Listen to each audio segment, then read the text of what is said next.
go. Hello, good afternoon, everybody. Welcome to the Center on the Hill and the Presbyterian Church of Chestnut Hill. I'm Mary Angela, the director. It's so nice to see you all. Thanks for coming out. I know the weather finally got okay out there, and I think that's what might have changed things a little for people, but thank you so much for being here. It is my great pleasure to introduce someone who I didn't ask the pronunciation of their last name. Hochman. Hochman, thank you. It is my pleasure to introduce Anndee Hochman, who is a journalist, essayist, storyteller, and teaching artist. From 2014 to 2023, she wrote the weekly Parent Trip column for the Philadelphia Inquirer. Her work has also appeared in Poets and Writers, WebMD, the Oprah Magazine, Philadelphia Stories, Broad Street Review, and other venues. She is a 10-time Moth Story Slam winner. Awesome. Hochman lives in Mount Airy with her partner and housemate, 2 mercurial cats, and a part-time toy poodle. Please join me in welcoming Anndee Hochman. Yes, the part-time toy poodle definitely needs to get a mention. So thank you. I'm sure all you know books generally take a lot longer to gestate than babies. And this one has been in the works, well, it sort of depends how you count. It's one way of looking at it is that it's been in the works since 2023 when the Parent Trip column in the Inquirer ended, and I sent a proposal for a book to Temple University Press. But you could also say it's been in the works since 2014, September of 2014, when the first column appeared in the Inquirer. So either way, it's a rather long gestation period, and I'm thrilled to see the book be born, and even happier to be able to connect with readers and listeners face to face. So thank you all for being here on this beautiful sunny day. So I'm hoping that today will be as much a kind of conversation, a back and forth, as it will be me talking and you listening. And so I'd like to start by asking you to just think of the first 2 words that come to mind when you hear the word family. So they might be complementary words like cozy and intimate, or contrasting words like loving and exasperating. But 2 words that jump to mind when you hear the word family, or when you think of family. So, yeah. It's safe and love. Okay. Safe and love. Thank you. I'd say unconditional love. Unconditional love. Thanks. Okay. Before you defined it, I thought the first 2 things that popped into my head were Charlie and Vera. Those were my parents. Okay. Charlie and Vera. Sure. I was going to say great cooking and baking, That's true. and it slipped out of my mind. Wait. Okay. It'll come back. Okay. I trust it'll come back. Promise. Yeah. Angela. I was thinking home and fun. Home and fun. Okay. Yeah, there's someone else at that table? Oh. Yes. Oh, you thought of it? Yes. Good listening. Good listening. Yeah. Okay. Yeah, I think laughter and music come to mind for me. Yeah. Did you have any in mind? Unpredictable. Unpredictable. And, Okay. Best friends. Okay. Worst enemies. Okay. Well, thank you. All writers have their obsessions, kind of topics that they keep returning to and circling around. And for me, family is definitely that topic, that theme. I think I began writing about family in 1990. I was living in Portland, Oregon. I was living with my 2 best friends, who were a straight couple, who during the time I lived with them became engaged. And I wrote a column, an essay, for the local lesbian gay newspaper. I think it was a monthly paper called Just Out, in which I wrote about the experience of kind of being marginal, sort of looking in from the outside as these 2 friends became engaged and sort of went through all of the rituals of engagement and preparing for their marriage. And at some point, between the engagement and the marriage, they were gifted with a huge oak dining room table. That was quite an upgrade because before that, our dining room table was an old door on cinder blocks that we mostly kept houseplants on, but when people came over, we moved the houseplants, and people sat, crisscross applesauce on cushions on the floor with the door and the cinder blocks. That was our table. So, this oak table was really several steps up in the world.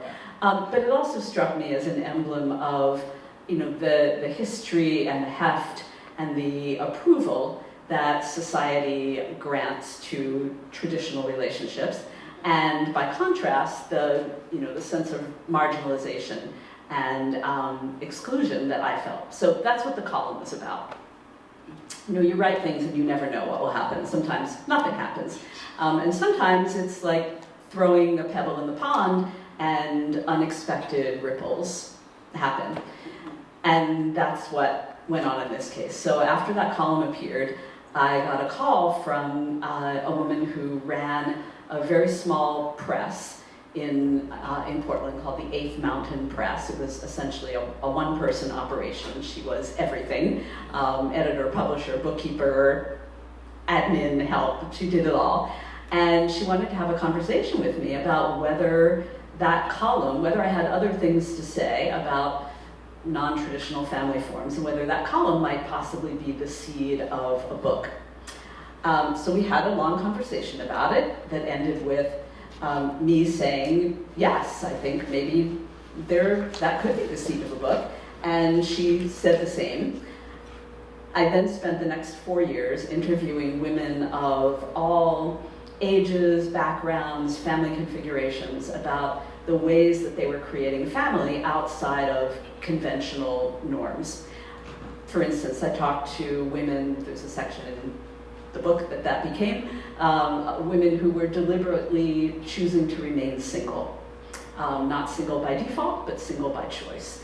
I talked to women who were raising kids as single parents, people who had adopted domestically, who had adopted internationally, women who were forming intentional families with friends, with colleagues.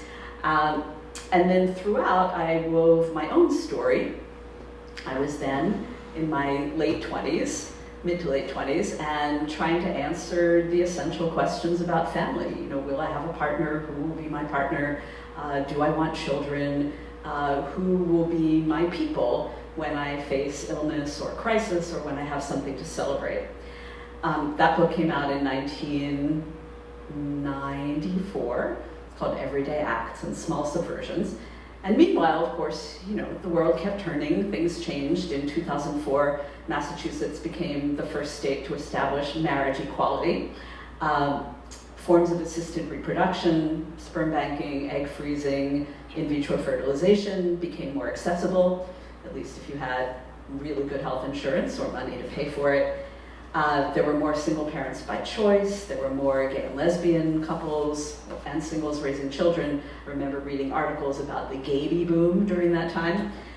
At the same time, the proportion of so-called traditional families was declining. And I have some statistics for you. In 1970, so think about where you were in 1970, in that year, more than 2/3, 67% of adults between the ages of 25 and 49 were living with a spouse and one or more children under the age of 18, 1970.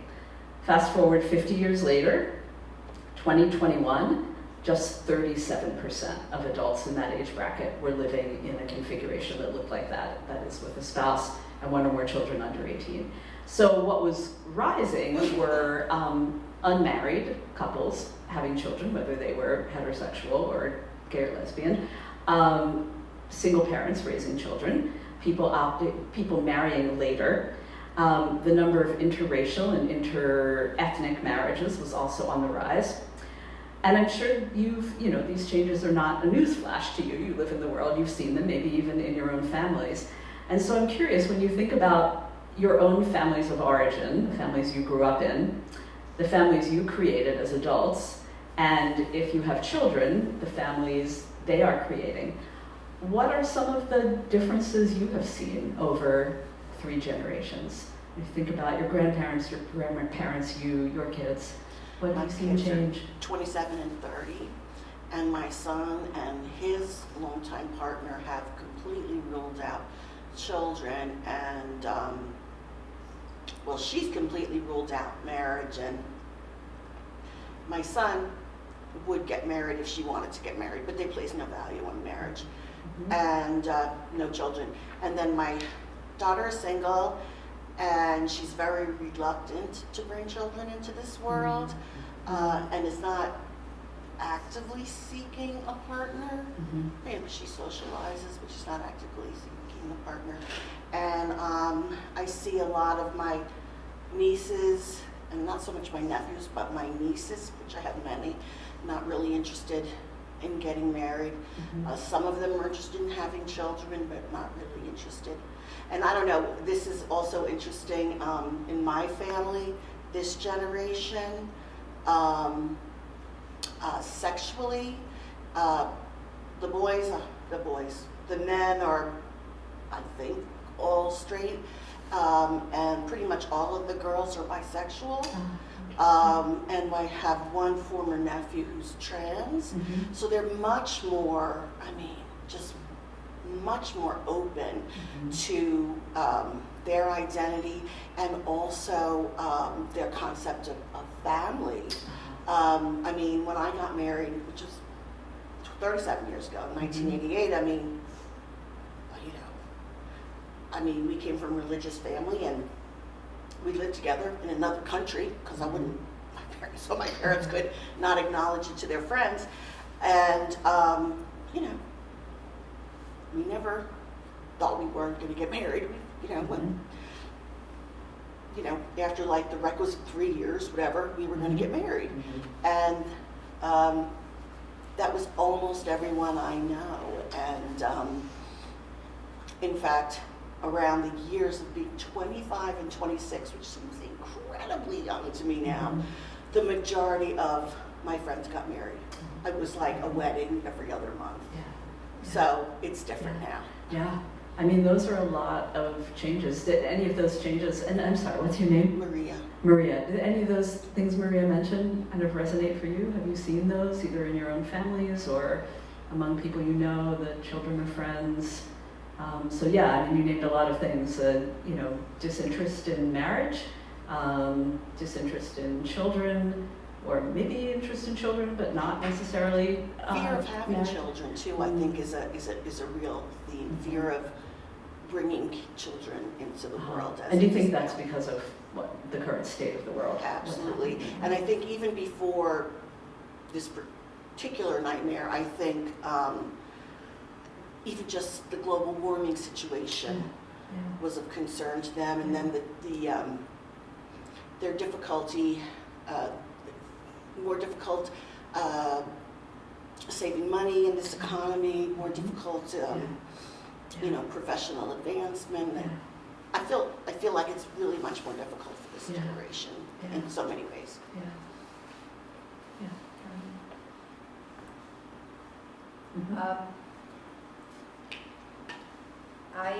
I'm surprised by my family in a way, because of the obvious differences are that my children are adopted and of other races.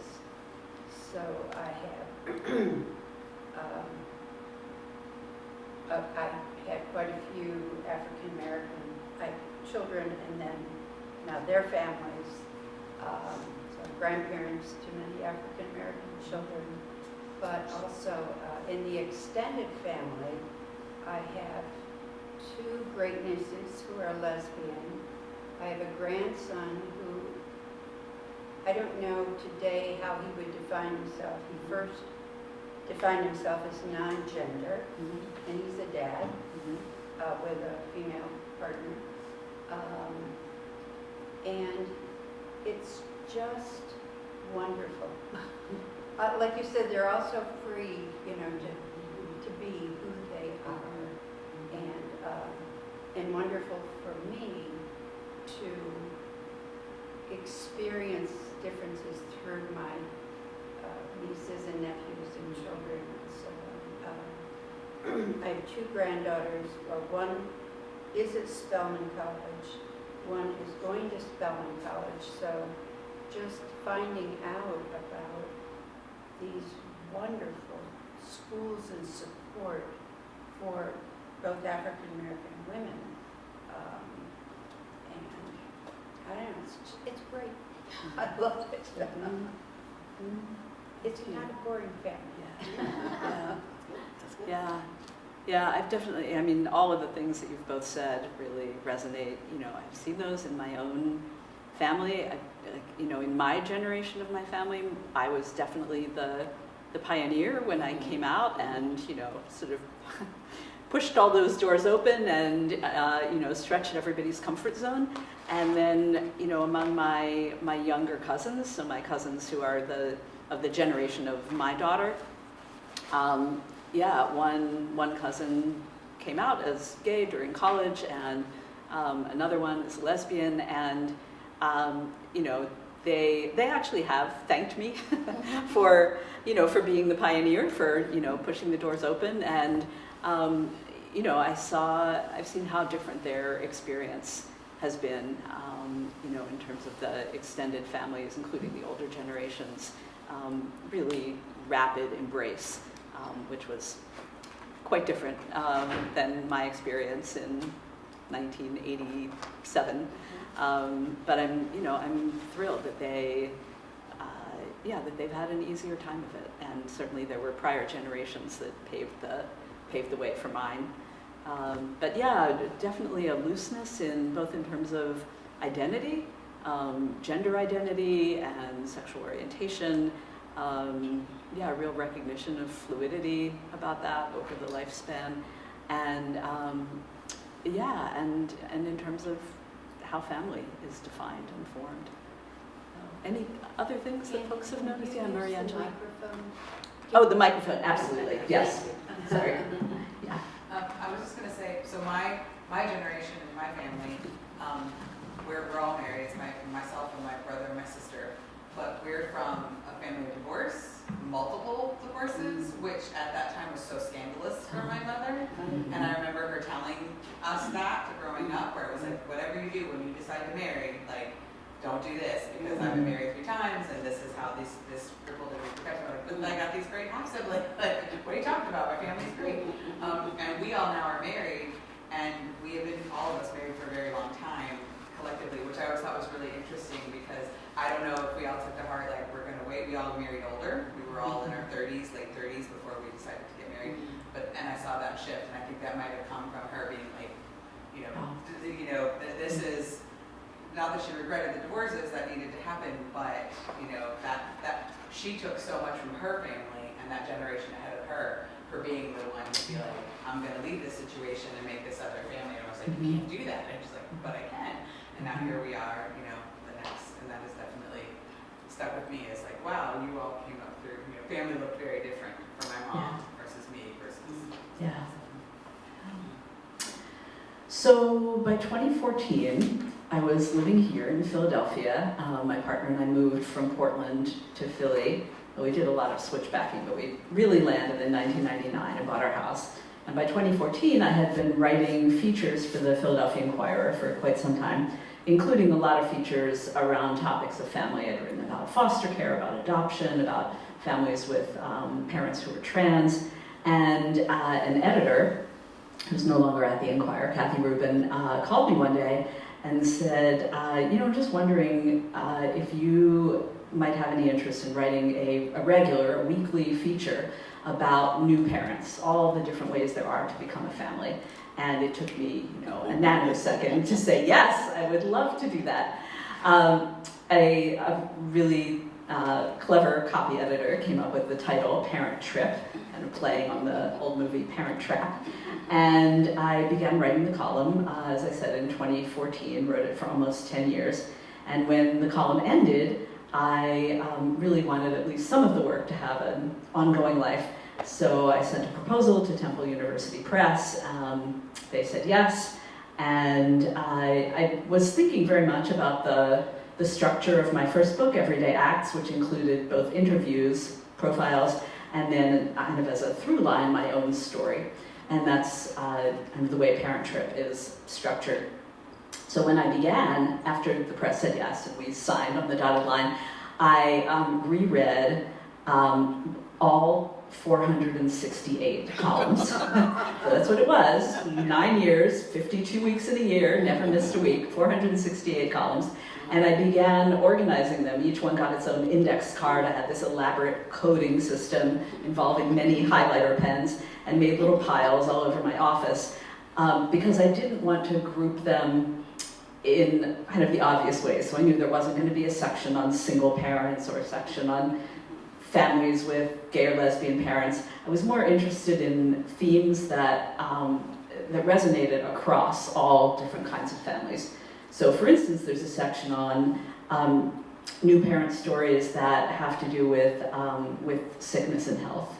There's a section on people for whom conception or adoption did not come easily.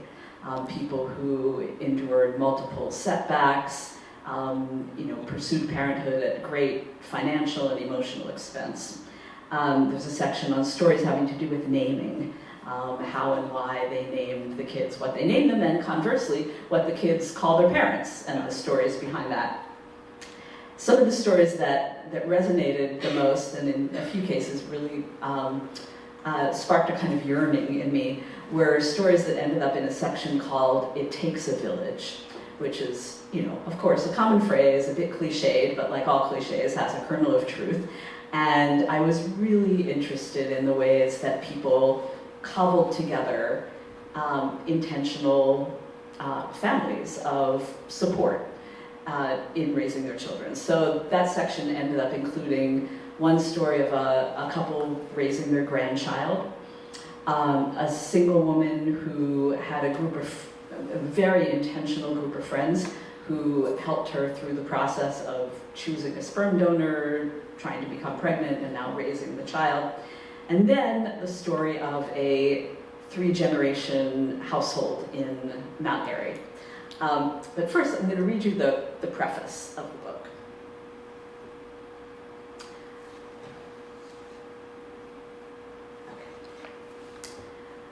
She was the smallest person in the hospital room, 5 pounds, 13 ounces, and already she'd changed the world.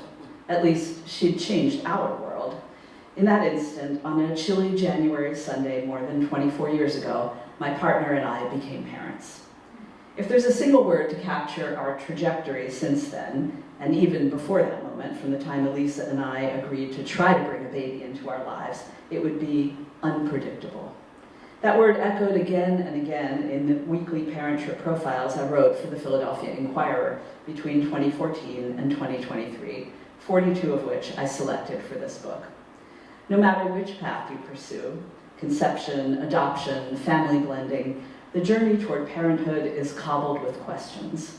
Why aren't we pregnant yet? Will we need to up the ante to in vitro fertilization? Is our adoption profile book a true reflection of who we are and why we want so fiercely to be parents? What if the birth parent changes their mind? Could your kids and my kids ever come to feel like our kids? After the baby or child comes, and then always, because this parent trip is a one-way ticket, no refunds or returns, new questions and dilemmas keep a parent on edge all night when she isn't changing diapers or chasing monsters or trying to cadge enough sleep to be semi-coherent at work the next day.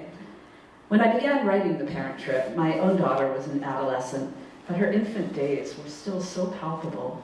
How she flipped herself from belly to back at 2 weeks old, how she pinched the flesh of my upper arm when she was scared or tired.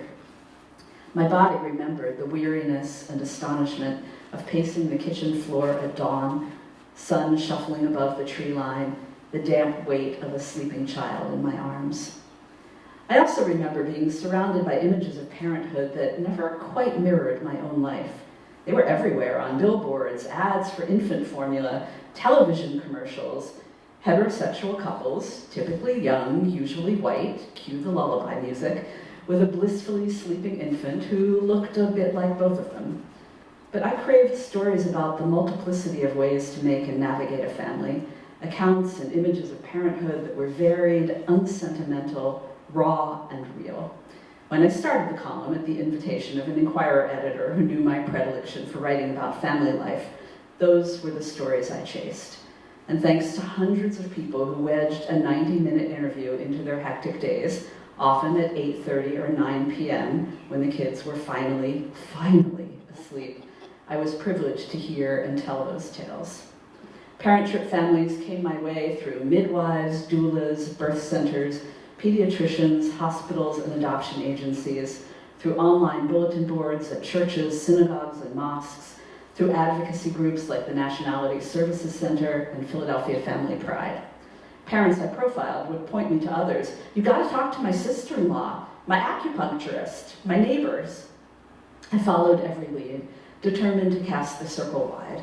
Families formed with the help of sperm donors, egg donors, or gestational surrogates, interfaith and interracial families, grandparents raising grandkids, parents who were queer or trans, couples who struggled for years to grow a family, people who never planned to become pregnant, folks with 5 children, folks who were stopping after 1. 52 times a year, I wanted readers to see beyond their stereotypes. Yes, a family can look like this, or this, or this.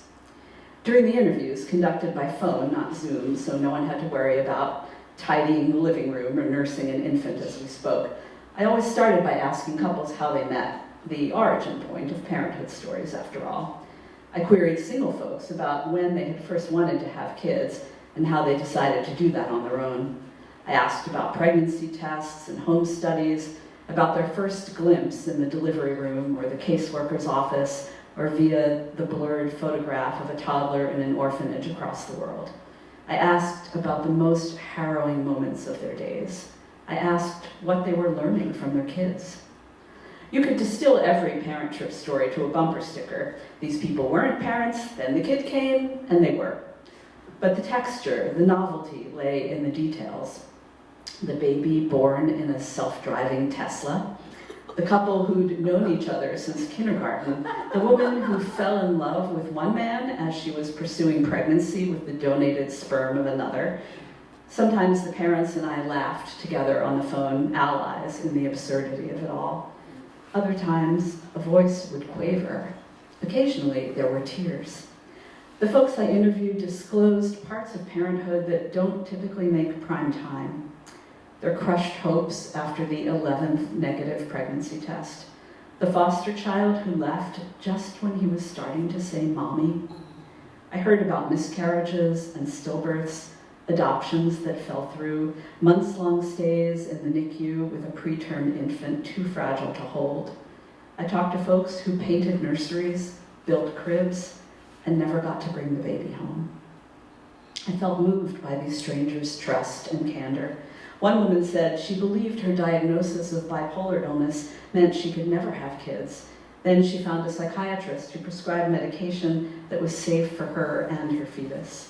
A single man, HIV positive, described his years-long pursuit of parenthood and his joy at finally becoming a father. Each time someone told me about a surge of postpartum anxiety or a moment of rage at an inconsolable child, or the way grief and gratitude entangle when one newborn twin dies and the other one lives, I believed they were helping strip the stigma from such experiences. They were offering ballast to others. We survived this. You can too. These stories taught me that there's truth in the cliches. The days are long, but the years are short. It really does take a village. Parenting is humbling, hilarious, and confounding. Parenthood will skewer you with terror when it isn't drenching you with love. It is a burden, it is a privilege. Your kids will change you. No one can predict exactly how. Whoever you are, a new parent, a prospective one, or someone with kids long grown and gone, this experience remains true. On the parent trip, the road is curved as a question mark. You can't know what's around the bend. So that story I mentioned in the section called It Takes a Village is a multi-generational family from Mount Airy. Sarah Troha and Brian Eckenrode, and each of the stories in the book is accompanied by a photograph, as they were in the newspaper, and then a kind of little box that lists the parents' names, their ages, the children's names, and the birth or adoption date of the newest child. So in this case, they are the parents are Sarah Troha, who was 35 at the time, and Brian Eckenrode, 34, of Mount Airy. The kids, Violet Calliope, 21 months, and Lucy Justine, born December 3rd, 2015. Once upon a time, she was the girl in the hand-sewn lime green dress, and he was the guy who charmed her by juggling fruit and vegetables in the produce aisle at Acme. The night they met at a friend's birthday party, they danced and sang karaoke until someone dropped the microphone in the beer. They wandered with friends around Rittenhouse Square and finally crashed on someone's couch at 4 o'clock in the morning. It was a few months until they saw each other again for a date that turned into a snowed-in weekend at Sarah's group house in Jenkintown. But it wasn't until they were much further apart, Brian had saved money to take a solo trip to Hawaii, that their commitment fused. There was this hill I could climb where I could get cell phone reception, Brian remembers. We mostly sent text messages to each other. That's when I realized that she was the one. While their lives were in flux, Brian camped to Maine for a year to apprentice as a wooden boat builder, and Sarah was studying to become a massage therapist. One anchor was the capacious Mount Airy house, where Brian's grandparents, whom they called Yaya and Papush, had lived since the 1960s. One room held an enormous model train set with accessories hand-tooled by Papush, along with Yaya's lush indoor garden of houseplants. Both loved to tell stories of Yaya's journey to the United States from Greece at the age of 18 and of their family's stint in the Peace Corps in what was then Zaire. I remember meeting his grandparents and loving them immediately, Sarah says. I knew it was a special house. Although the couple planned on being together indefinitely, they felt daunted by the effort and expense of a wedding. So in 2007, some friends threw them a surprise ceremony, a gathering in the woods near Syria, Virginia, with tie-dyed sarongs, goofy sweet songs, and a skein of yarn linking everyone who was present. Later, they had a second ceremony with family and friends at Ridley Creek State Park. It may have been legal, but it was no less idiosyncratic. Their ring bearer, a child who was obsessed with Curious George at the time, dressed as a monkey, and the two wrote their own vows. Brian had his hand over his heart the whole time, talking about how he couldn't wait until I was older and had long gray braids and how beautiful that was going to be, Sarah remembers.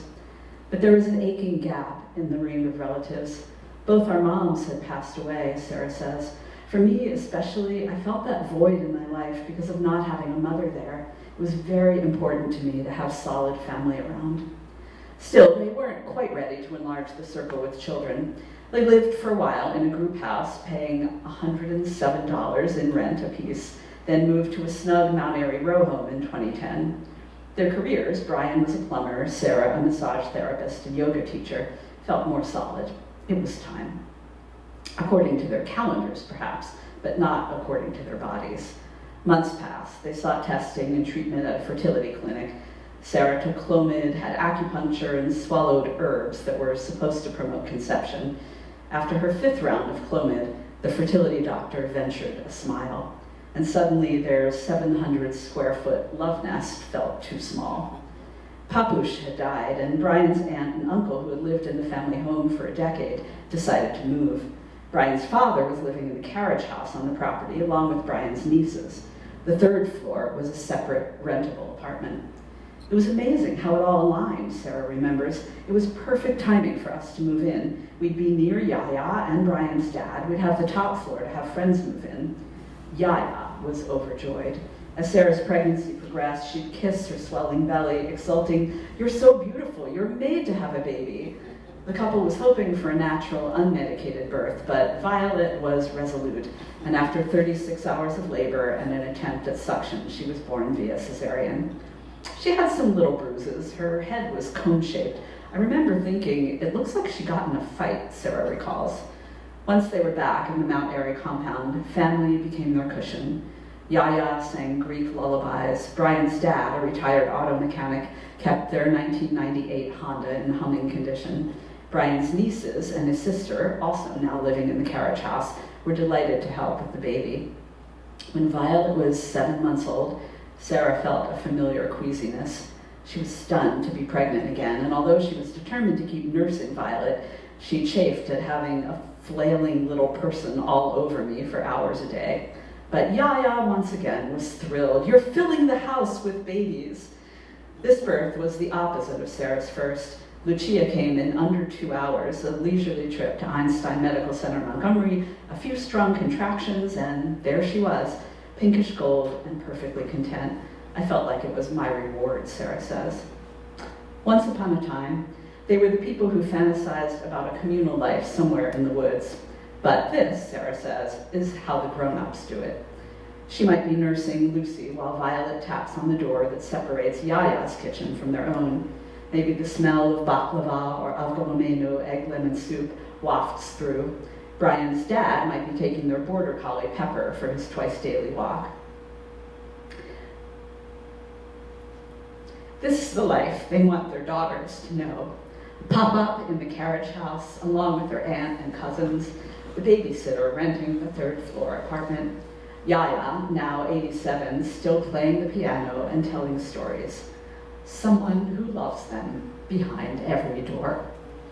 Oh. No, that was going to make me cry.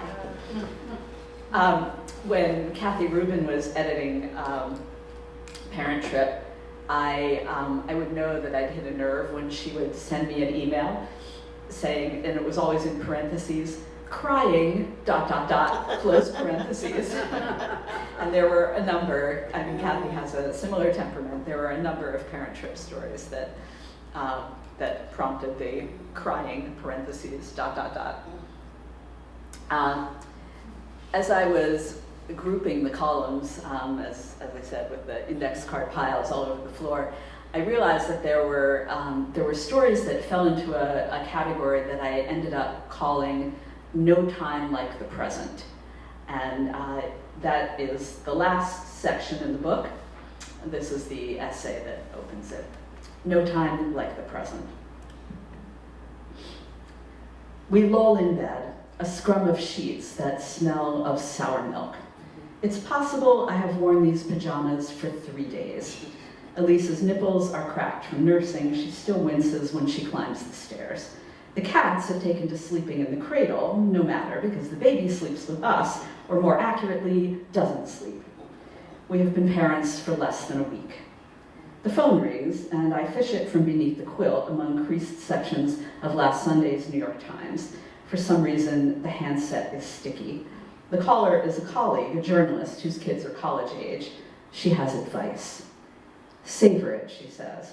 Whatever's happening right now, it doesn't last. There will be times in the coming weeks, months, decades, when I clutch those words as a lifeline. I can endure because this awful moment too will pass. Other times, the notion shreds me. The sweetness is so fleeting. Every minute of this baby's life eclipses the one before. Time falls through my fingers. There is no going back. But once in a while, I'm able to grasp both emotions in one hand, my joy in the now made keen by knowing it is transient, my melancholy eased by gratitude. There are moments, Parent Trip families told me about these, often at the very end of an interview, the sky dark outside my office window, moments that rise up, singular and shimmering, scissored from the blur of days. Here is one. Sasha is 6 months old, and I have taken her to New York. It is our first time overnight without Elisa. It feels mischievous, thrilling, and a little risky. Can I really do this by myself? We take 3 trains to reach the city, with baggies of Elisa's expressed milk in the same battered Playmate cooler that just 2 years ago housed frozen sperm. The train's chug-chug and rocking cadence lull Sasha to sleep. I read and watch the towns streak by. At Penn Station, a patient woman helps me unfold the jogging stroller, buckle Sasha in, and haul it from the tracks to 7th Avenue. We emerge into the cacophony of Midtown, taxis, bus horns, hawkers with their shiny handbills, folks with 2 large suitcases gaping at the signs. Now, Sasha is awake and wailing. Just a few blocks, I tell her in my calmest Alma voice. We're almost there. She screams the entire way uptown. Perspiring, panting, I dodge the stroller through knots of tourists in Times Square. The pacifier is unreachable at the bottom of the diaper bag. At every corner, people give me side-eye I interpret as pity or disdain. Are you her mother? I imagine them thinking. Then do something. The baby's crying, someone says, as if I didn't know. I try singing. I narrate. Look, there's Central Park. When you're bigger, you can ride the carousel. Nothing soothes her. The sidewalk reeks of garbage. The subway growls beneath my feet. Maybe this adventure was a bad idea. Maybe the whole parent gig is more than I can manage. But later, after we've reached the apartment, and I've defrosted one of the Ziplocs of milk and changed her diaper and her outfit and my own sweaty shirt and eaten a bagel with one hand while giving her a bottle with the other, we go outside, Sasha snug in her kangaroo carrier. It's 9 p.m. The sky's a baize of cobalt hemmed with stars. Sasha has gripped my finger in one tiny fist and must be flashing gummy smiles at passersby because they are grinning back. Through my t-shirt and her onesie, I feel her back flutter as she breathes. Her bare heels dance against my ribs. I walk down 9th Avenue, but it feels like floating, like being buoyed on a human tide. A wave of tenderness spills over me. Every person here was once this small. This moment will seed to the next one and the next, unrepeatable, but never lost. I will remember it so I can tell myself the story. The wisps of hair at the slope of Sasha's neck, the babble that sounds like singing in some ancient tongue, the way she tugs my finger as if she is leading the way. She's not the same baby she was last week or even yesterday. And I'm changed too, softened, sharpened, stretched. There is so much I don't know how to do, but I can learn. I can trust my instincts, lean on Elisa and our village, find company in this wild ride. I don't know what the future holds for Sasha, for any of us, but on this gentle July night, I'm with my kid, a person who didn't exist until we made her. And we're in a city of 8 million people surrounded by strangers with their kind and strange advice. The baby feet, you must cover the baby feet, a man in a turban counsels as we pass, which means I'm not actually alone. The world will help us raise her. Sasha will teach us how to be her parents. We will always be a breathless step behind. The trip will be hard and beautiful and filled with love. It is happening right now.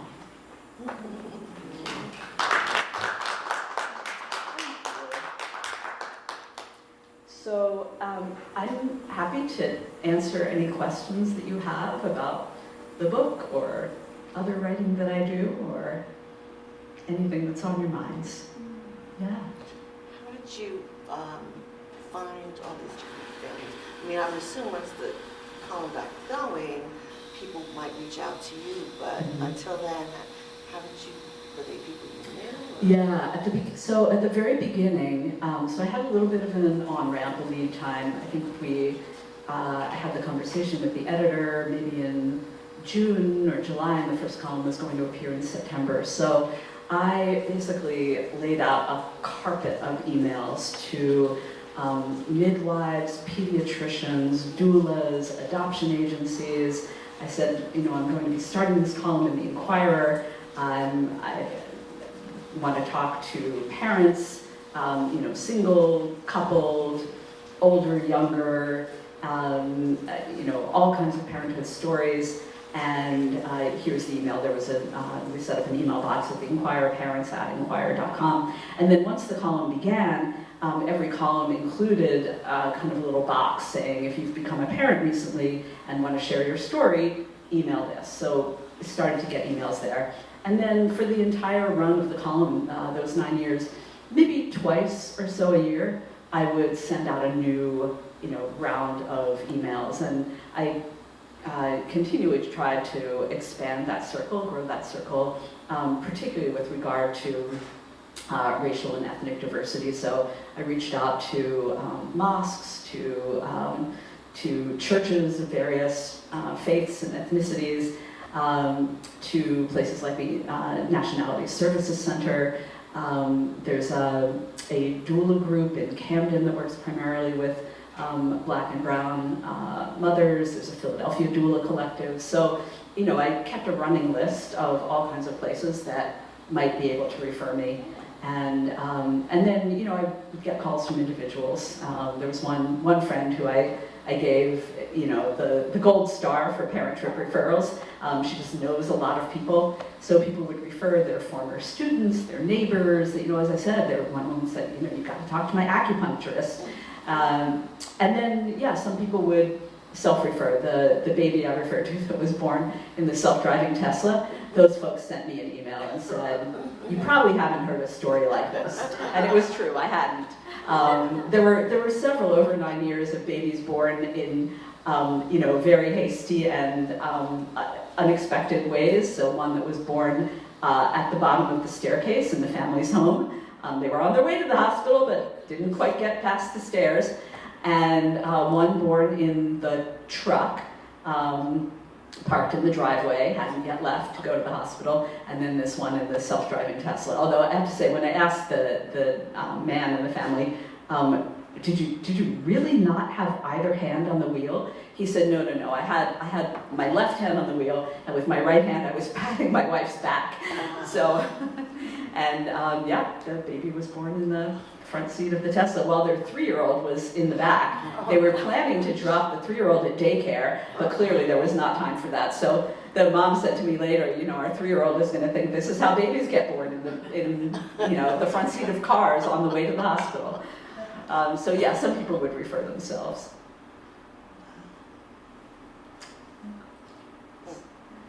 So I have a couple more events coming up. I'll actually be reading tonight at Giovanni's room in Center City. So if you have any Center City friends, colleagues, you can send them on to Giovanni's room on South 12th Street. I'll also be reading again in the neighborhood, my local indie bookstore, Big Blue Marble, on May 7th. At the table where, by the door where you came in, there are copies of Parent Trip for sale, with a discount for today. And also I brought a few copies of my other books, Everyday Act, the one I referred to, and in between those two I wrote a book of fiction, short stories, called Anatomies, a novella and stories. So all of those are there for sale. And I also have a mailing list. In addition to writing, I teach memoir primarily to adults, both through in-person and occasionally online classes. So if you'd like to be on the mailing list and know when things like that are happening, you can add your name and email to the list, and I send it out about once a month. I try not to clog people's inboxes. One upcoming thing, if you know anyone on the West Coast, or you yourselves feel like taking a West Coast adventure, in August I'll be teaching a week-long memoir workshop called Finding Shape for Your Memoir at what I call art camp for adults. It's really called the Creative Arts Community at Minooka. It's about 30 minutes from Portland, Oregon in the Columbia River Gorge. So it's gorgeous if you haven't been out there. It's just a stunning place. And it's a week. There are also classes in other media, so one in clay, I think paper making, I can't recall them all. But those are all happening, and the memoir class will be pretty intensive. We'll be meeting 6 hours a day, Monday through Friday, that first week of August. Thank you for being here. It's lovely to meet all of you. And yeah. Quick question about Of course. writing. Did you know you wanted to be a writer, or you went to college, different schools, and that's what you felt you wanted to be? Just got into it? When did I know? There's differences in writing, like Sure. books versus newspaper. You had so many Mhm. columns. Yeah, great question. So I think, probably by the time I was in junior high school, I I thought I wanted to be a writer, but I wasn't sure how. I mean, the model I had, both my parents, my dad was, my mom still is a journalist, and so that was the model. And, you know, I knew that was a viable way to make one's living. There was a brief period when I thought I might want to be an architect until I realized how much math and engineering was involved in that. Really liked the idea of designing houses, but did I want to learn the math to make sure they could stand up? Not so much. By college, I was really headed toward the path of a journalist. All my summer jobs and internships, starting from the year I graduated high school and then during college, were at newspapers, including the Philadelphia Daily News, the Boston Globe, and then after college at the Washington Post. And then at 23, I suddenly wasn't sure that I wanted to be a journalist, and wasn't even entirely sure I wanted to be a writer, and really wasn't sure that I wanted to stay on the East Coast where I had spent my whole life. So I kind of, you know, tossed everything overboard and moved to Portland, Oregon, and became a Vista volunteer, working in a small social service agency with kids who were living on the street. And I did that for a couple of years until I realized that there was actually this deep ache to be writing again, but not necessarily in the same way. So I began freelancing. At the time, the Oregonian, like lots of newspapers, still had a really viable Sunday magazine. I did a bunch of long narrative journalism pieces for that magazine, wrote for the Gay and Lesbian Monthly, and when I came back to Philly, built a professional life that is pretty much equal parts writing and teaching. So, thank you for the question. And thank you all again for being here. Thank you.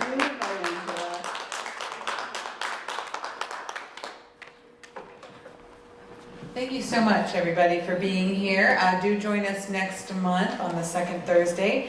We will have the marketing director and director of programs from the Penn Museum is coming, and she's going to actually bring a bunch of actual artifacts and things that we can look at and touch, and she's going to tell us everything that's in the Penn Museum, because surprisingly, there's a lot of people who don't know what's going on in that museum. So we're going to get her to come here and tell us all about it. So thank you again so much for being here. Have a great rest of your afternoon, everybody.